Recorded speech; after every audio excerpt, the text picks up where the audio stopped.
o trabalho escravo e o café.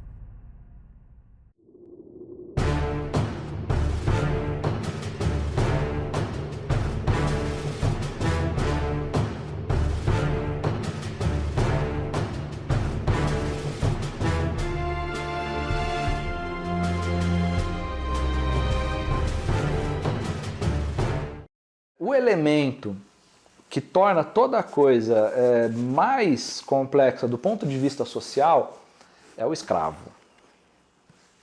Existem dois tipos de comerciante que concorriam do ponto de vista do enriquecimento. O primeiro, o atravessador do café, e o outro, o traficante de escravos, né? O traficante de escravos, ele era o cara responsável por fazer com que aquela coisa fosse plantada, fosse colhida e fosse entregue lá no porto.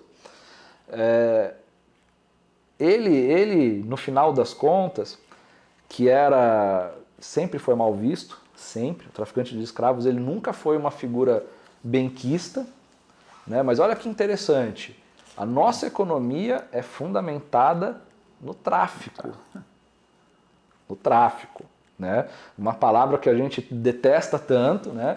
Que a gente condena, mas toda a nossa história foi fundamentada no tráfico.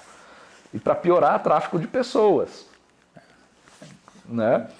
Muito pior. E aí você tinha esses dois elementos. O primeiro, o traficante de escravos já estava aqui, né? Porque ele sempre forneceu trabalhadores para qualquer função, né? E o outro, que é esse novo, que é um trabalhador mais complexo, que é o cara que lida com o dinheiro virtual, especulativo. Né? Essa coisa da especulação da mercadoria já existe desde que o capitalismo existe. Né? Então ele vinha aqui, olha, você é capaz de produzir tantas sacas de café, então você vai ganhar tanto. E o fazendeiro, o cara que ele não tinha domínio sobre essas técnicas, ou que ele não podia patrocinar um atravessador, esse cara ele não enriquecia, ele continuava produzindo, ele tinha esse potencial de produção, às vezes um potencial grande de produção, mas os recursos que ele tinha nunca foram suficientes para fazer com que ele fosse uma figura de destaque. Então até a gente tem centenas de exemplos de produtores assim. Entretanto, você tinha alguns outros muito bem articulados, e aí, por volta de 1850, né, a coroa já não estava mais aqui, a gente já tinha um imperador próprio, nascido no Brasil, com a escravidão sendo combatida. Né, a gente precisa lembrar que lá em 1836, a lei Bill Alberdin na Inglaterra deu... isso é muito curioso. As embarcações, né, inglesas tinham jurisdição sobre qualquer outra embarcação que fosse suspeita de estar traficando escravos. Né? Isso no hemisfério norte. Só que, né, era difícil você determinar em que ponto no mar começava e terminava o hemisfério norte.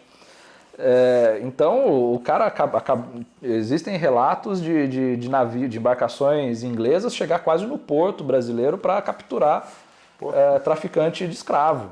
Né? E quando o traficante de escravo percebia que era a bandeira inglesa, o que ele fazia para não ser preso e levado para a Inglaterra para ser julgado?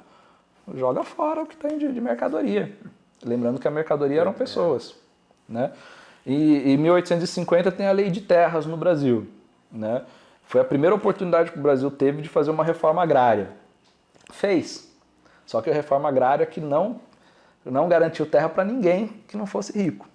Né? Deu uma destinação das terras devolutas, a forma de ocupação das terras devolutas e tal, mas não distribuiu terras de fato. E essa lei de terras proibiu, ao mesmo tempo, a escravidão, né? Ou melhor, proibiu o tráfico de escravos dentro do Brasil. Né? Então não podia mais chegar escravo de fora do Brasil. Você permitia o trânsito de escravizados de um território, de uma província para outra. né? Mas a chegada de escravos novos vindos de outro continente, proibida a partir dali, né? E ali você tem a primeira crise de mão de obra no Brasil. Taubaté, nesse momento, já era uma das principais produtoras de café do país, né? Você tem ali Bananal produzindo muito café, Areias produzindo muito café, Pindamonhangaba produzindo muito café e Taubaté ali, né? Nesse momento comendo pelas beiradas, assim, mas já tinha uma produção muito significativa.